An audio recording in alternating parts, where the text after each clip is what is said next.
Oui, je vais être très bref parce que la parole c'est pour Colette, Salah et Eric. Je voudrais juste évoquer quelque chose qui s'est passé en 2009, au mois de mars, très précisément 2009. Je suis venu voir Germain à Emmaüs, c'était dans les bureaux de l'autre côté. Je n'étais jamais venu à Emmaüs de ma vie, je n'avais jamais rencontré Germain et je voulais le rencontrer. Donc je suis venu prendre rendez-vous, on me dit la porte est ouverte, tu y vas. C'est comme ça ici. Hein. Et donc je suis rentré et j'ai présenté le projet pour lequel je venais me voir. On cherchait des parrains pour Salah Hamouri qui était dans sa 7e année, 8e année, c'est la 6e année de prison. Quoi. Et Germain me dit non, je refuse d'être le parrain de Salah. C'est tout le village qui va devenir le parrain de Salah. Voilà, je m'arrête là, c'est une histoire qui m'a tellement marqué que je crois que je passe la moitié de mon temps et de ma vie ici à Emmaüs. Merci.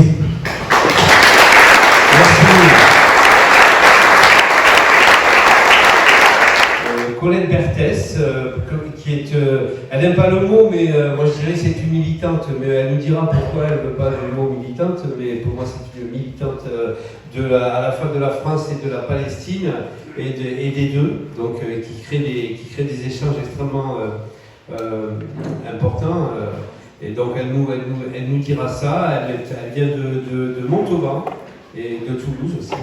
Voilà, et elle viendra témoigner de ceci. Éric Coquerel, donc député de la France Insoumise, voilà, qui nous fait le grand honneur et la grande amitié de venir. Il était venu il y a quelques années aussi, mais il est là parmi nous. Merci beaucoup Éric de ta présence. Je l'apprécie à sa juste valeur. Merci d'être parmi nous. Et puis enfin, Salah Hamouri, merci beaucoup Salah, parce que c'est un homme extrêmement sollicité qui fait le tour du monde pour défendre la Palestine et sa Palestine. Donc je voudrais des applaudissements pour Salah parce que il vient de voir ici. Il devient réfugié malgré lui à 38 ans. Il est pourchassé. On l'a fait venir hier à Toulouse. Il y a eu des événements extrêmement graves qui se sont déroulés hier à Toulouse. J'espère que ce soir ça se passera mieux.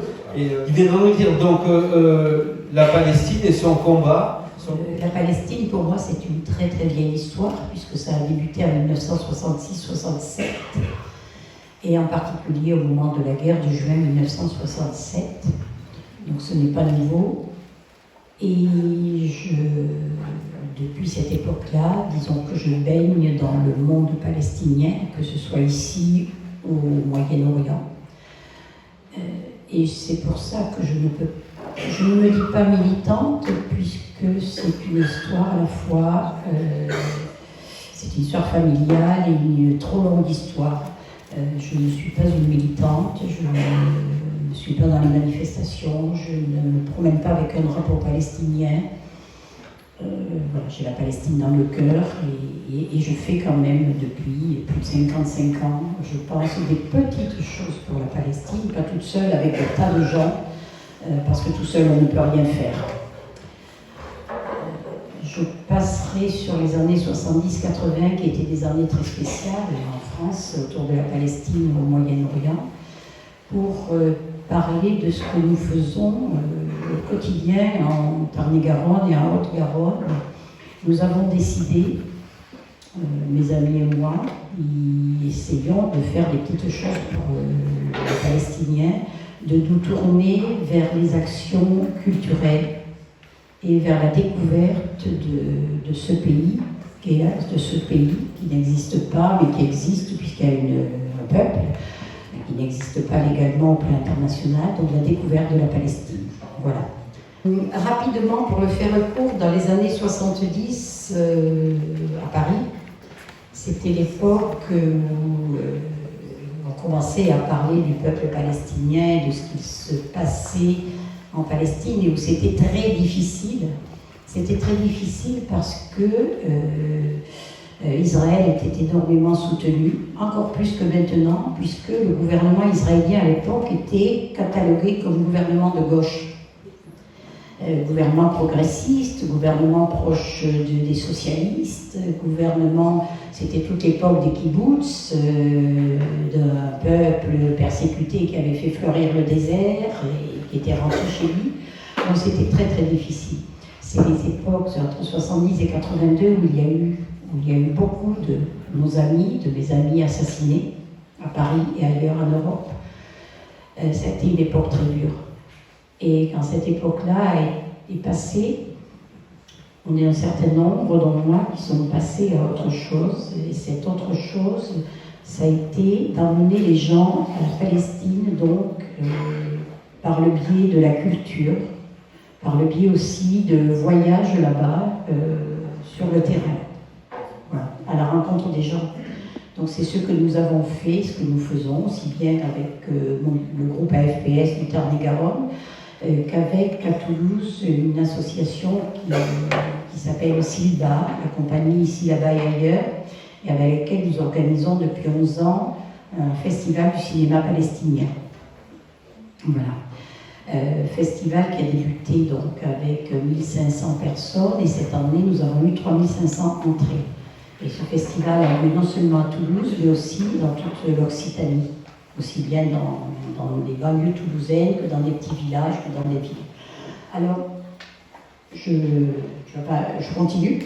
Donc, visitons. Alors, les visites sont très très variées. Il y a une partie qui est tout à fait, on va dire, historique et culturelle, parce que Sabri, qui s'occupe de Diwan Voyage, est un ancien archéologue. Donc avec lui, on a toute l'histoire de la Palestine, très ancienne jusqu'à nos jours.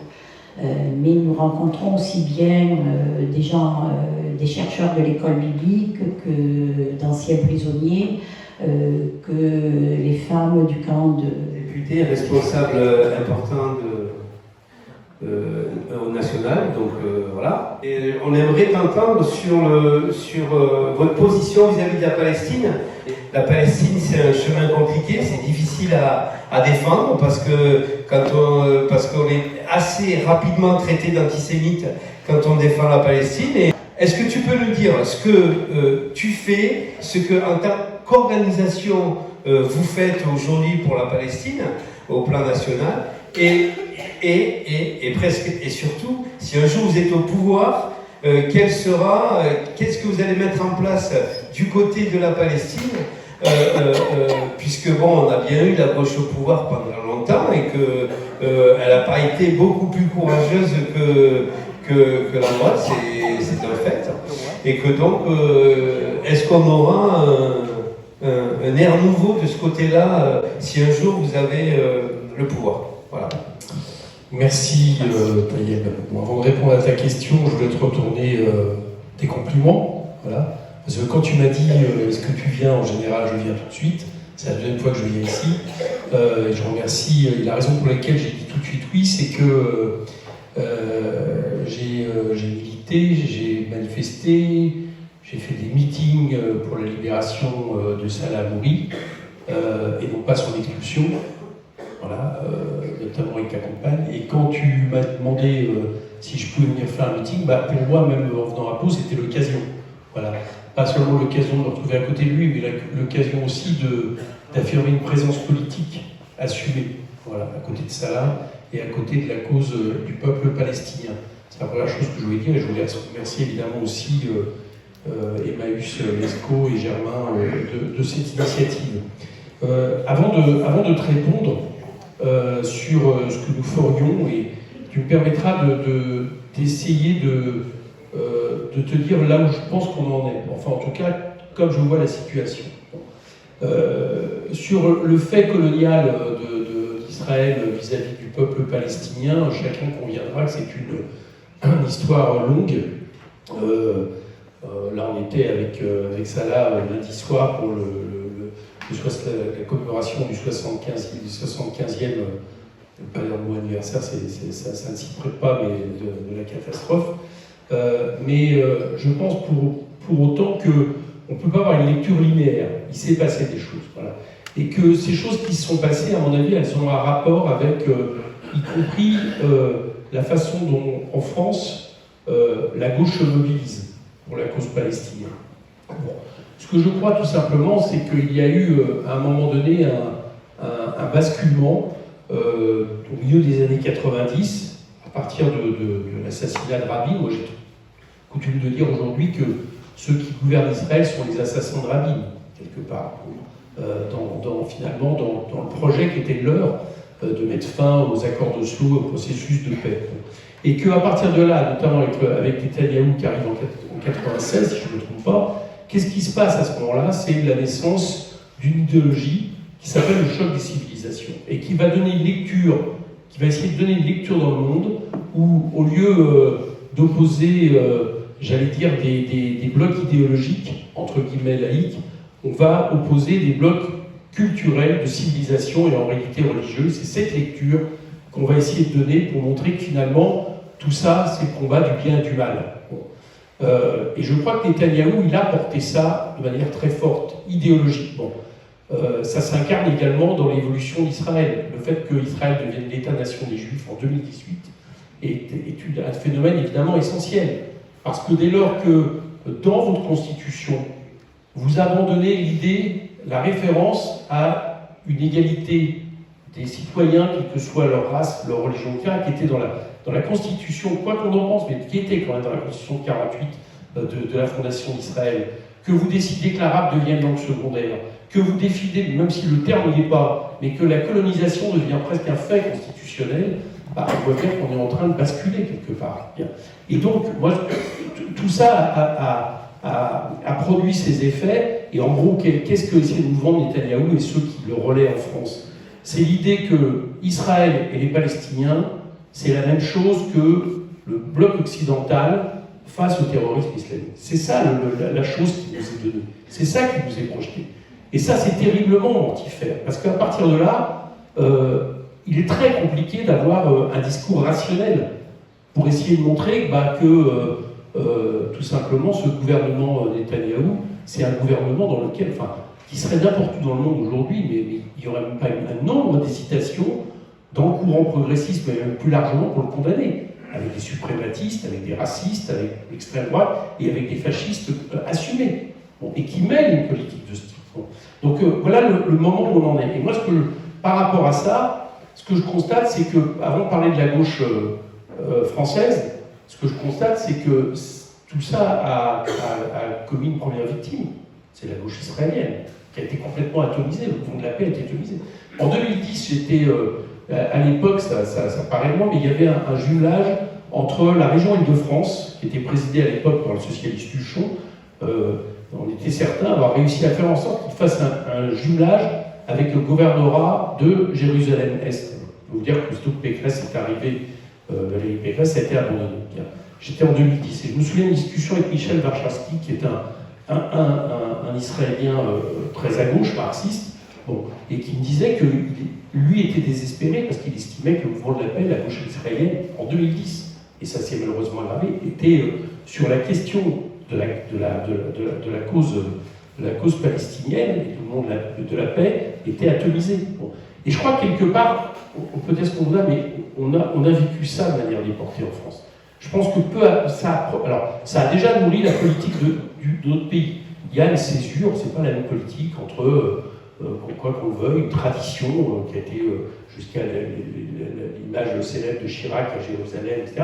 C'est pas la même politique que quand, par exemple, on a quelqu'un comme Valls qui explique au moment des bombardements sur Gaza qu'Israël a le droit de se défendre. Bon, je me souviens quand même de quelque chose qui quand on réfléchit à ce qui a été tout le temps la politique extérieure française en faveur des résolutions de l'ONU, en faveur de 2 États, etc., là, il y a un basculement. Et ce basculement, malheureusement, il s'est aggravé depuis. C'est Emmanuel Macron qui explique que, alors que Trump, en 2017, prend la décision terrible que Jérusalem il ouvre une ambassade à Jérusalem, Emmanuel Macron expliquant que Jérusalem est la capitale éternelle de l'État d'Israël, ça a une signification par rapport à la résolution de l'ONU.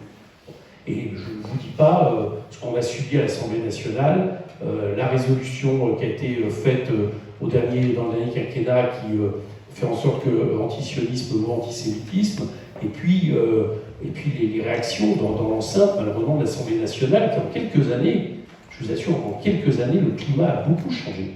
Beaucoup changé.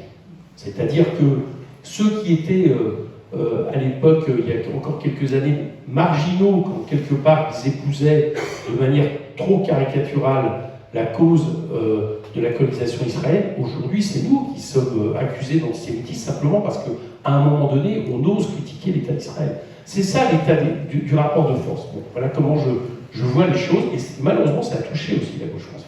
Ça a touché aussi la gauche française. Voilà comment je fais. Alors, maintenant, qu'est-ce qu'il faut faire par rapport à ça? Déjà, pas désespérer, parce que ce que je vois, c'est qu'il y a beaucoup de monde. Voilà, ici, aujourd'hui. Peut-être qu'après tout, j'ai une vision déformée à Paris, où c'est plus compliqué, mais j'observe qu'il y a beaucoup de monde qui est ici. Bon, donc, il faut continuer, ce que tu disais tout à l'heure, à assumer, vaille que vaille, l'opposition. Alors, ça passe par exemple par défendre et voter la résolution proposée par le communiste, le coq, salut d'ailleurs, je dois le voir souvent, Jean-Paul, merci, excusez-moi, je le côtoie sans arrêt, en plus, on est d'origine normande tous les deux, je dois me rappeler, de Jean-Paul qui a proposé une résolution pour faire en sorte qu'Israël soit reconnu comme un régime d'apartheid, qui a évidemment une importance essentielle, parce que je crois, effectivement, je ne suis pas certain qu'on aurait pu caractériser Israël de tout temps comme ça. Par contre, ce qui est clair, c'est que la politique de Netanyahou est une politique d'apartheid. Voilà, quand on fait une politique ségrégationniste, moi j'ai été peu de temps à Jérusalem-Est et en Cisjordanie, mais dans les territoires occupés, mais enfin, c'est frappant, peut-être que beaucoup d'entre vous l'ont été, mais physiquement, cette politique, c'est lui économique pour le faire changer de politique. Les politiques de boycott sont du coup jugées illégales en France, qui est comme aberrant. On est la seule démocratie au monde à juger les politiques de boycott, qui est quand même une forme pacifique de mobilisation, comme illégale. Donc cette résolution était importante.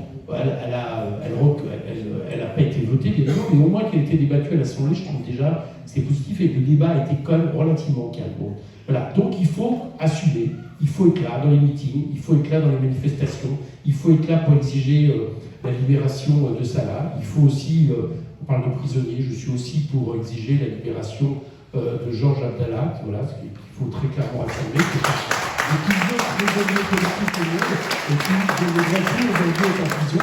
Et il faut assumer ses choix. Et pourquoi faut-il les assumer? Je terminerai là si tu veux bien. Pourquoi faut-il les assumer? C'est que moi je suis pour, je pense, dans les logiques actuelles, je sais qu'on a des débats, est-ce que c'est encore possible ou pas? Mais pour plein de raisons, je suis toujours pour qu'on s'appuie sur les résolutions de l'ONU de 2 États aux frontières reconnues, avec Jérusalem pour capitale partagée. Je suis pour ça. Pourquoi?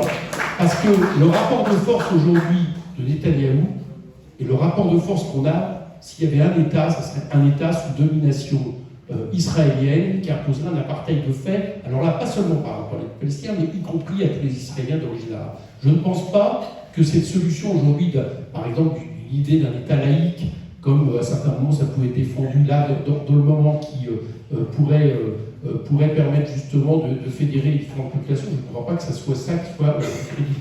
Et au moins, mettons-nous du côté des résolutions de l'ONU. Donc 2 États, on reste du côté des résolutions de l'ONU. Par contre, c'est ce qui doit nous permettre d'exiger de l'État français et du gouvernement français, et ce que nous ferions si nous gouvernions, que nous reconnaissions la Palestine comme un État.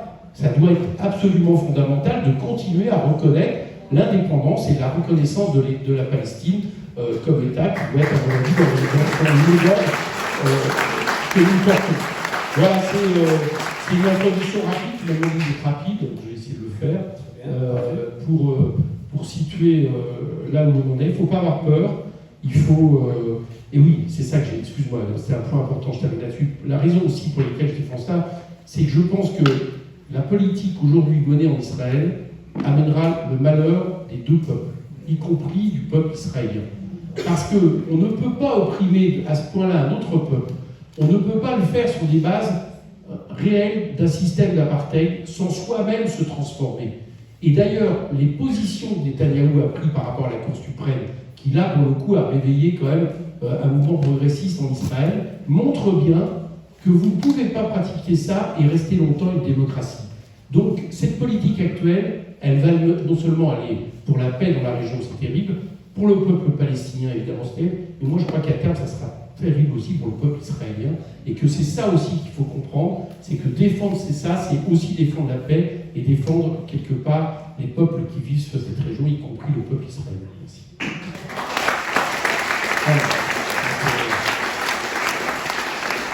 Voilà, parmi nous, on a la chance de l'avoir ici à Pau, et ça c'est super. Tu es, comme je le disais tout à l'heure, un exilé involontaire et un déporté, quoi. Et que voilà, tu n'es pas chez toi, tu n'es pas au milieu des tiens, et je voudrais que tu nous dises à la fois un point de vue politique sur la situation en Israël et en Palestine où tu vis. Et puis, si tu veux bien, 2 mots sur sa situation personnelle pour qu'on se rende compte un peu de ce que c'est qu'une vie de militant acharné, exilé. Merci. Bonsoir à toutes et à tous. Merci surtout pour l'invitation pour être parmi vous ce soir. Je suis aussi là pour vous remercier pour tout le soutien que vous avez donné et vous continuez de le donner au peuple palestinien, aux prisonniers politiques palestiniens et la cause palestinienne depuis des années et des années. Pour moi et pour d'autres, pendant des années, ce mouvement de solidarité en France était vraiment un pont d'espoir. Pour moi et pour d'autres milliers des prisonniers politiques palestiniens dans les fonds de prison, parce qu'on savait que ce mouvement existait, il nous soutenait quotidiennement et il soutenait notre droit à être libéré au plus vite. Moi exactement demain, ça va faire 5 mois que je suis déporté depuis la Palestine en force, envoyé en France le 18 décembre 2022. Cet harcèlement qui n'a pas arrêté depuis plus que 21 ans. J'étais blessé à balle à l'âge de 15 ans, arrêté à l'âge de 16 ans, et depuis j'ai passé 10 ans dans les prisons israéliennes. Ma famille aussi qui s'était expulsée en 2016, et plusieurs ordres administratifs. Je suis pas le seul, des milliers de Palestiniens vivent cette situation. Aujourd'hui, ça fait ça tombe aujourd'hui aussi 75 ans de la Nakba, la catastrophe palestinienne où le projet sioniste a commencé par déraciner des villages, des milliers de villages palestiniens et envoyer des milliers de Palestiniens à l'exil. Et pour moi, cette catastrophe n'a pas arrêté jusqu'à aujourd'hui. Et moi, je l'ai vécu, je le vis depuis décembre. J'ai mieux compris le terme réfugié et Nakba au moment où ils m'ont mis les menottes, mains, pieds, et mis en force dans l'avion et accompagné par les forces israélienne jusqu'à l'arrivée à Roissy. Et j'ai mieux compris le terme d'être un réfugié à l'âge de 38 ans. Alors, ce qui se passe, je vais parler de deux sujets, parce que si on va parler de la question palestinienne, on peut parler des jours et des jours. Je veux être précis sur la question de Jérusalem et la question des prisonniers politiques palestiniens. Moi, je suis né, j'étais né à Jérusalem, mon père est palestinien, ma mère est française. J'ai vécu toute ma vie à Jérusalem.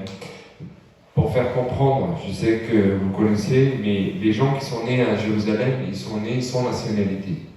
T'es né avec un droit, qu'avec le droit d'une carte de résidence qui permet de vivre à Jérusalem. T'es considéré ni palestinien, ni israélien. Alors, t'as pas de nationalité. Moi, comme ma mère elle est française, c'est comme ça que j'ai gagné la nationalité palestinienne. Les Israéliens, depuis 1982, ils ont déclaré clairement Jérusalem comme la capitale unie de l'État d'Israël. Et après, ils ont commencé leur projet de vider Jérusalem de citoyens palestiniens. Pour les Israéliens, c'est clair, toutes méthodes sont légales pour vider Jérusalem. On peut parler des milliers de méthodes qui sont utilisées pour vider Jérusalem. On voit la photo du mur. Le mur qui a fait sortir au moins 150 000 habitants de Jérusalem hors des frontières historiques de Jérusalem.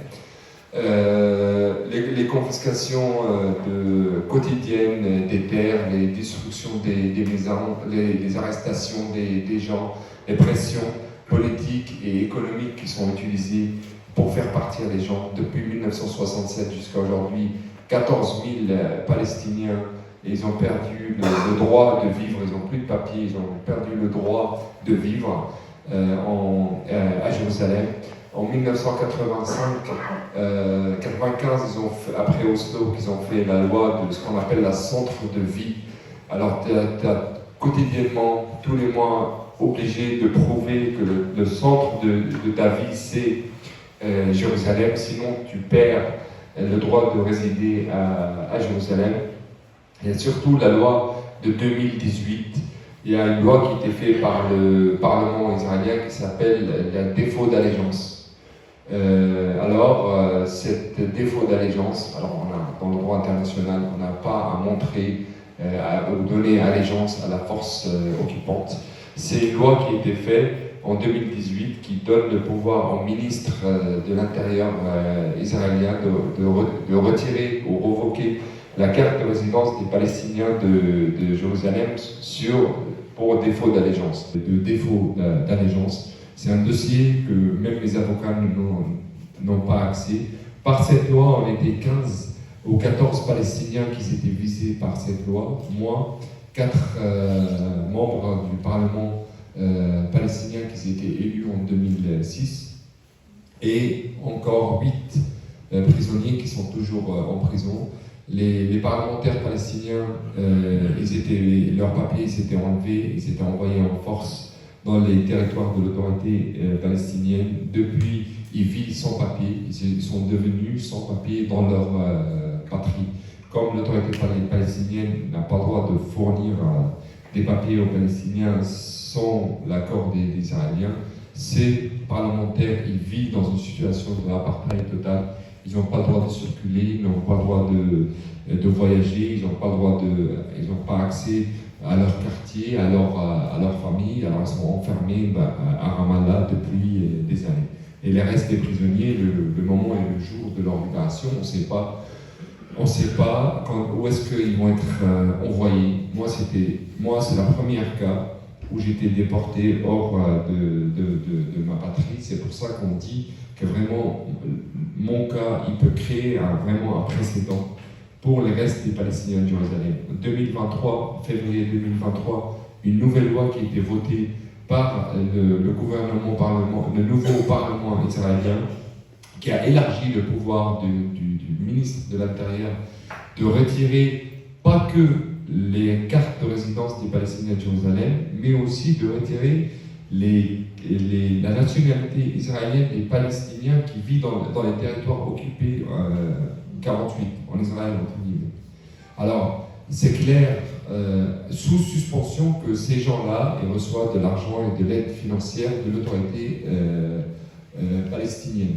Alors déjà, il y a une liste qui était publiée par le ministre de l'Intérieur, 230 anciens prisonniers de Jérusalem, que les Israéliens leur approchent qu'ils recevront de l'aide économique de l'autorité palestinienne. Alors on a déjà 230 personnes et leurs familles visées d'être expulsées. Et cette loi aussi donne le pouvoir au ministre de l'Intérieur, pas que d'envoyer les gens en Cisjordanie, mais aussi les envoyer à Gaza. Alors je pense que pour les Palestiniens, on peut rajouter la loi nation pour les Palestiniens de 48, qui les déclarent comme qui ne sont pas des vrais citoyens. Je pense qu'à Jérusalem aussi, on est devant la continuation, mais on va être affronté par des grandes vagues de nettoyage ethnique qui visent les Palestiniens. Et c'est pas caché, parce que les Israéliens ils le déclarent clairement, en 2030, on veut avoir une majorité israélienne et une minorité arabe à Jérusalem pour appliquer ces plans. Je pense que les Israéliens ils ont besoin de se débarrasser au moins de 150 000 Palestiniens. Comment ils vont le faire?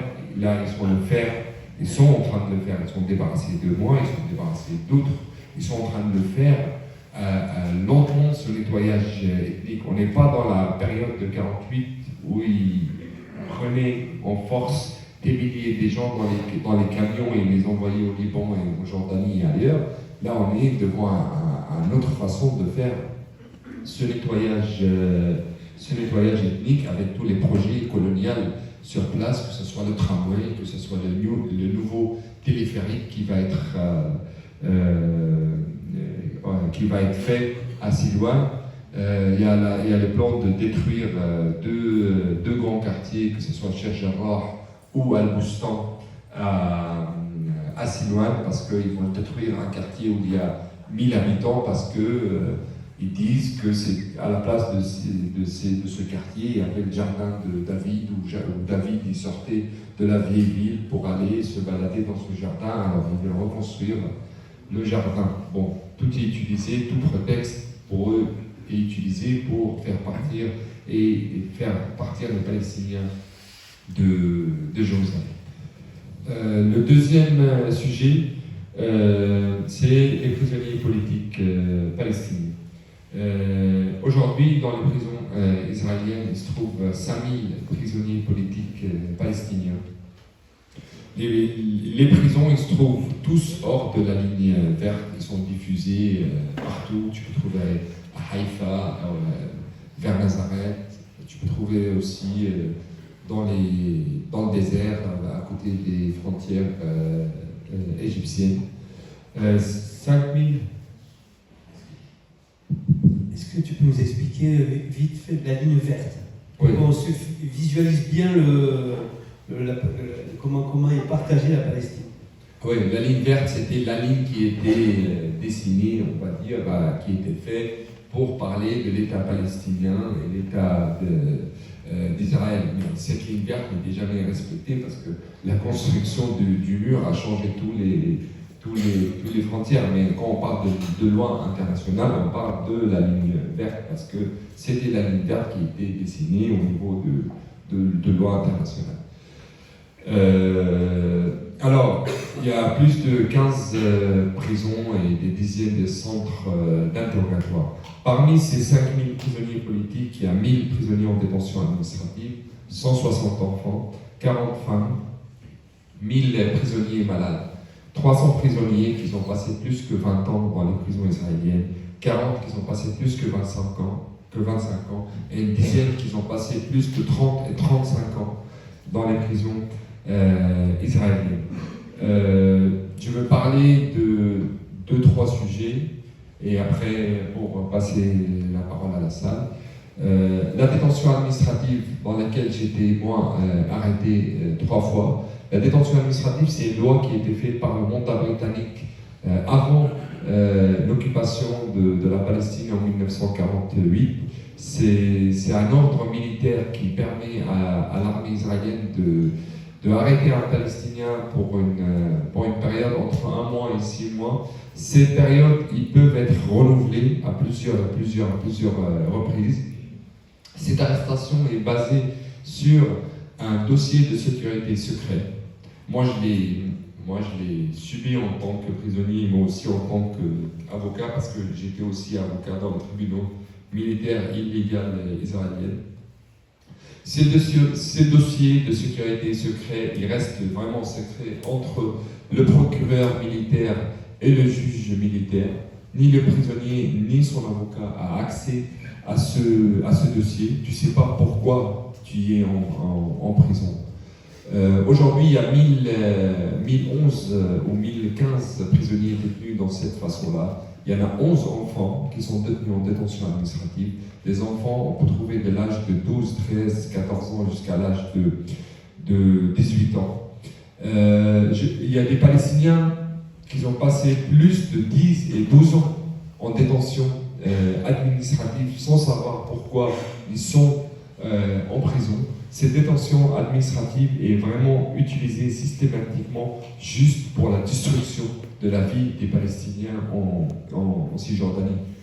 Moi, j'ai un pote là qui devait se marier en août et ils l'ont arrêté il y a 2 mois. Et j'ai eu sa famille, il est passé en détention administrative. C'était juste pour foutre le bordel pour son mariage et mettre la pression pour son mariage.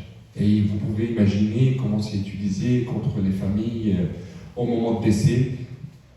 Un pote à moi, son père il est mort en Jordanie et il a voulu aller pour juste voir son père, enterrer son père.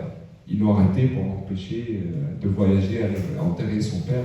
Il est resté 1 an et demi en détention administrative. Alors, cette détention administrative qui est bien sûr contre le droit et le droit international, elle est utilisée pour la destruction systématique de la vie de la société palestinienne. Il y a aussi la question des enfants. Aujourd'hui, il y a 160 enfants dans les prisons israéliennes. Les enfants ils se trouvent dans 2 prisons. Une à Ofer et une autre à Magiddo, à côté de Jenin. Les enfants ils se trouvent dans les mêmes circonstances de détention que les prisonniers adultes. Aucune différence de traitement pour ces enfants. Les enfants ils sont jugés dans les mêmes tribunaux militaires illégaux que les prisonniers adultes. Israël, malgré qu'elle avait signé la Convention de droits des enfants jusqu'à aujourd'hui, elle refuse d'établir un tribunal spécial pour les enfants. Les enfants ils sont jugés pour dédurer à longue peine des dizaines d'années de prison. Tous leurs droits essentiels sont confisqués et bafoués dans la vie quotidienne en prison. Je donne des exemples pour simplifier les choses. Moi, j'étais dans les prisons des enfants quand j'avais l'âge de 16 ans. On était enfermés dans une section, on était isolés 2 par cellule. On nous demandait à nous, des enfants de 15-16 ans, de gérer une vie quotidienne, faire à manger, être calme, de ne pas avoir des embrouilles entre nous, d'essayer d'organiser la vie quotidienne que tu ne peux pas enfermer 80 et 100 enfants dans des sections et de leur dire allez débrouillez-vous pour avoir une vie de qualité en prison. Les enfants n'ont pas le droit de continuer leurs études, par exemple pendant les mois et les années de l'emprisonnement. Un enfant il peut passer des mois et des mois sans pouvoir visiter sa famille. Pourquoi je dis ça? Comme j'ai dit que tous les prisons ils se trouvent hors de la ligne verte, tu as besoin d'un permis spécial pour la famille pour aller visiter la prison. Cette demande de permis elle passe par la Croix-Rouge et les premiers 3 mois c'est tu n'as pas le droit de visiter. Alors un enfant, il peut passer les premiers 3 mois sans pouvoir visiter sa famille, avoir aucun contact avec l'extérieur. Alors si la mère ou le père ou le frère ou la sœur, parce qu'on a le droit que de visiter la famille proche, on n'a pas le droit de visiter la grande famille ou les amis, en tant qu'enfant ou en général. Alors si un ancien prisonnier dans la famille, directement, il n'a pas le droit de visiter. Alors, un enfant, il peut passer, si son père ou sa mère, c'est un ancien prisonnier, il peut passer des mois et des années sans pouvoir visiter sa famille. Et le traitement pendant les interrogatoires, c'est le même. Ils sont torturés physiquement, torturés psychologiquement, isolés. Moi, à l'âge de 16 ans, j'étais isolé pendant 60 jours dans une petite cellule de 2 mètres carrés, un petit trou que c'était les toilettes, avec des murs gris et une petite lampe jaune, un petit matelas par terre et une couverture où j'étais obligé de rester 60 jours. Et j'étais interdit de recevoir la visite de mon avocat pendant des dizaines de jours pour des raisons de sécurité. Aujourd'hui, on a le cas d'Ahmad Manasra, un Palestinien de Jérusalem, qui s'est fait tirer dessus pendant son arrestation. Il était blessé, il est directement passé en interrogatoire. Ces interrogatoires, ils étaient filmés. Il était torturé physiquement et psychologiquement. Ce gamin de 13 ans, il était jugé à 13 ans de prison. Et il a vite développé des maladies psychologiques, des maladies mentales. Il est devenu un enfant agressif. À la place de lui donner le soin adapté pour ses maladies, il commence pour essayer de le rendre un enfant normal. Depuis 2 ans, il se trouve, ils l'ont placé à l'isolement total. Il est dans une petite cellule de 2 mètres carrés, isolé totalement. Il n'a pas de contact avec l'extérieur. Il a le droit de visiter sa famille et des fois non. Ces maladies sont de plus en plus graves. Toute demande de la part de ses avocats a été refusée par le tribunal civil israélien. Et là, j'insiste, le tribunal civil, parce que pour nous, tout système judiciaire israélien fait partie des outils de pression de l'occupant. Alors ce garçon, il risque sa vie à l'isolement total. Alors toutes les conditions quotidiennes de ces enfants détenus, ils sont vraiment fermes juste pour détruire leur enfance. À Jérusalem, il y a des vagues d'arrestations parce qu'à Jérusalem, comme vous le savez, le contact avec l'occupant, il est plus quotidien, on va dire. Et moi, j'ai travaillé dans le domaine de faire de recherche avec les familles et les enfants.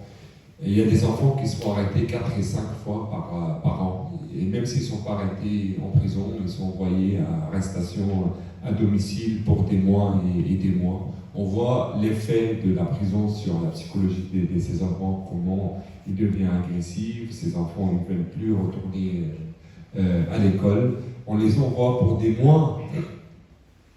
mois à arrestation à domicile, alors que les parents ils sont obligés de devenir des gardiens sur ces enfants après des mois et des mois. Et toutes ces détentions à domicile, comment elles développent des problèmes familiales. Alors les conditions des enfants ils sont terribles. Les femmes aussi, ils subissent les mêmes circonstances de détention que d'autres, et des fois c'est plus terrible pour les femmes palestiniennes. Dans quelques cas, il y a des femmes qui étaient arrêtées alors qu'elles étaient enceintes. Au moment de leur accouchement, ils étaient obligés d'accoucher dans un hôpital qui est dans une prison, mais sous condition qu'ils étaient menottés une main et un pied au lit au moment de leur accouchement pour des raisons de sécurité. Et après, la mère, elle a le droit de garder l'enfant 2 ans avec elle en prison, le grandir en prison. Après 2 ans, on l'envoie à la famille. Bon, dans certains cas, tu avais toute la famille qui était en prison. Le père, la mère, le frère, les sœurs, il y avait tout le monde qui était en prison. Alors ils ont pris l'enfant, ils l'ont envoyé dans la grande famille, jusqu'à qu'il y ait un membre de la famille qui va sortir.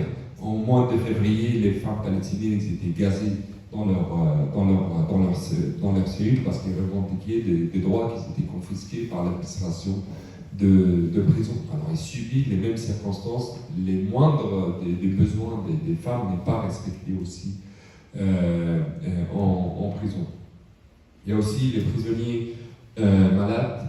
Les prisonniers malades, il y en a 1000. Les prisonniers malades des différentes maladies, il y a 30 cas d'urgence qui sont les maladies de cancer. Et ce qu'on subit dans les prisons israéliennes, c'est la négligence médicale. Il y a une vraie systématique négligence médicale et cette politique qui a été appliquée par l'administration de prison.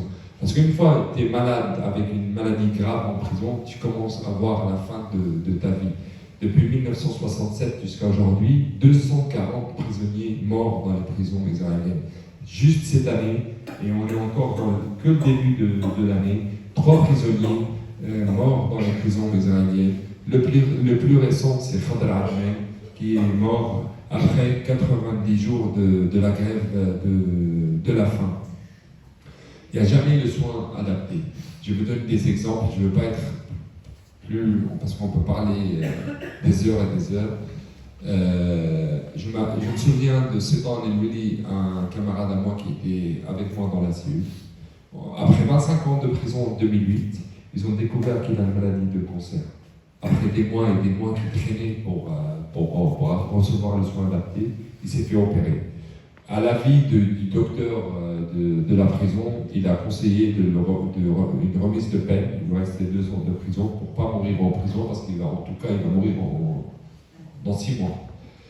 Ils lui ont remis sa peine, il est sorti, il a reçu le soin adapté. Au bout d'1 an, il n'était pas mort. Alors le même tribunal s'est réuni pour essayer de le remettre en prison parce que les calculs du docteur, ils n'étaient pas bons. Heureusement qu'ils n'ont pas pu, il était mort au bout de 1 an et demi. Des prisonniers aveugles, par exemple, on avait des demandes humaines pour des besoins, pour des prisonniers aveugles, genre des livres, des trucs pour marcher dans la cour, des trucs spéciaux pour eux, pour les aider. Rien n'était respecté. Aujourd'hui, il y a mon ami Walid Daqa qui est depuis 37 ans en prison et il subit une négligence médicale grave. Il a le cancer. Une partie de son poumon droite, il était enlevé. Jusqu'à aujourd'hui, il refuse de lui donner le soin adapté. Mais le plus grave, le plus dangereux, le plus inhumain, c'est même que après la mort des prisonniers dans les prisons, les Israéliens ils refusent de libérer les corps morts et ils tiennent détenus ces corps morts jusqu'à la fin de la peine de ces corps morts. Ils les tiennent de ce qu'on appelle des cimetières à numéros.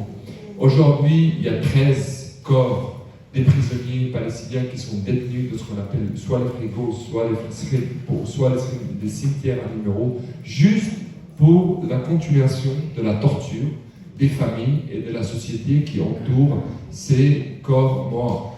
Alors c'est une mentalité de malade dans laquelle on vivait quotidiennement dans les prisons. La dernière chose que je veux dire, la dernière chose que je veux dire, c'est la grève de la faim. La grève de la faim, c'est la dernière moyen pour nous pour résister, pour faire respecter nos droits et respecter notre vie en dignité dans les prisons. Déclencher une grève de la faim, c'est pas un mot facile, parce qu'on savait que parmi nous, il pourra avoir des morts après certains jours, et on a la preuve de Khadr Adnan. Mais on ne pouvait pas ne pas défendre nos droits et défendre notre dignité en prison. Parce qu'on savait le but de notre emprisonnement, c'est de nous casser, de nous détruire mentalement, physiquement, et nous rendre vraiment une charge sur notre famille et sur notre société. Alors on a tout fait l'inverse pour protéger notre vie et rendre utiles les années et les mois de détention. Une grève de la faim, la préparation d'une grève collective, des fois ça prend de 2 ans à 3 ans pour faire la communication discrète entre les prisonniers, choisir les listes des gens qui vont faire la grève, de se mettre d'accord sur les demandes. C'est toute une préparation discrète, faire la communication avec l'extérieur et tout ça. Au moment de la déclenchement d'une grève de la faim, il y a vraiment des crimes de guerre qui peuvent être faits contre les grévistes par l'administration de prison. Moi, je l'ai vécu 2 fois en 2011 quand on a déclenché une grève de la faim qui a duré 20 jours. Et là, en septembre dernier, on a aussi fait une grève de la faim qui a duré 19 jours. Juste récemment, dans la dernière, là, j'ai été placé à l'isolement total dans une pièce de 2 à 3 mètres, un petit lit attaché au sol, un petit matelas, une couverture, tous mes biens, tout ce que j'avais comme chose, ils étaient confisqués. En face du lit, il y a un petit mur et derrière, il y a les toilettes. Et une caméra visée sur ma tête 24 heures sur 24 heures.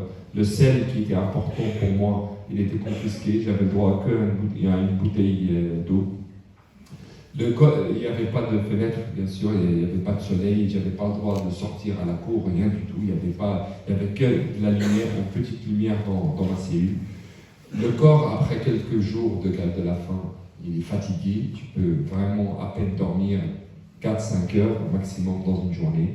Au moment qu'il te voit arriver à dormir, 2 heures après, il rentre, il te réveille en disant voilà, on veut fouiller la chambre pour vérifier que tu n'as rien, alors que la chambre elle est déjà vide. Ils viennent tous les nuits provoquer de te ramener de la nourriture, ils te ramènent des menus en disant voilà, tu peux commander ce que tu veux, ce que tu aimes, encore moyen de pression pour nous pousser à demander de la nourriture. Ça nous arrive